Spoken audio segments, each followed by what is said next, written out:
నమస్కారం అండి అందరికి. నేను మీ కేడీపీ ఫ్రమ్ కోనసీమ.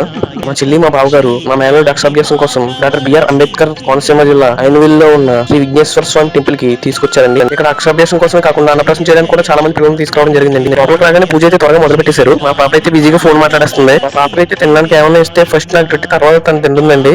చూడండి ఎలా ఆడుతుంది నాతో. ఇక పూజారి గారు వచ్చి ఓం నమః శివాయ సిద్ధం అని స్ట్రీట్ మీద రాసి పూజ తర్వాత 3 సార్లు దిద్దించమన్నారండి.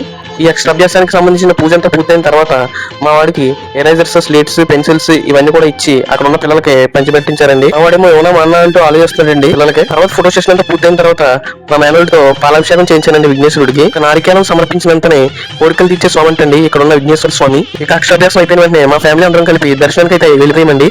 ఇక్కడ గుడి మొత్తం ఉగాది సందర్భంగా చెరుగడలతో, మొక్కజనపతులతో, వేపాకులతో, వేప పువ్వుతో, మామిడాకులతో, మామిడికాయలతో గుడి మొత్తం చాలా అందంగా అలంకరించడం జరిగిందండి. మేమైతే ఆ విఘ్నేశ్వరుని దర్శించుకుని ఆయన ఊరేగింపు కూడా చూడడం జరిగిందండి. దర్శనం అయితే చాలా బాగా జరిగిందండి. అంతేకాదండి గుడి లోపల ఉన్న కేశవ స్వామి, విశ్వేశ్వర స్వామి, అన్నపూర్ణాదేవి, క్షేత్రపాలకుడు కాలభైరవ స్వామిని కూడా దర్శించుకున్నామండి. ఇక్కడ లక్ష్మీ గణపతి హోమశాల కూడా ఉందండి. ఇక దర్శనం అయిపోయిన తర్వాత అందరం కూడా అన్నప్రసాదాల భోజనానికి వెళ్ళామండి. ఇక్కడ ప్లేట్లు కాకుండా అందంగా అరిటాకు వేసి అరిటాకులో ప్రసాదం, పప్పు, టమాటో, కొబ్బరికాయ పచ్చడి, కూర, రైస్ అన్ని చూడగానే మాకు కడుపు నిండిపోయిందండి. ఇక భోజనం చేయగానే అక్కడే ఉన్న ఆంజనేయ స్వామి టెంపుల్ ని దర్శించుకున్నామండి. ఇక్కడ కొత్త వాహనాలు కూడా పూజ చేస్తున్నారు. ఐనవిల్లో దర్శనం అయిపోగానే వానపల్లిలో ఉన్న శ్రీ బలరామ తల్లి టెంపుల్ రావడం జరిగిందండి. ఈ టెంపుల్ గురించి నెక్స్ట్ వీడియో చెప్తాను.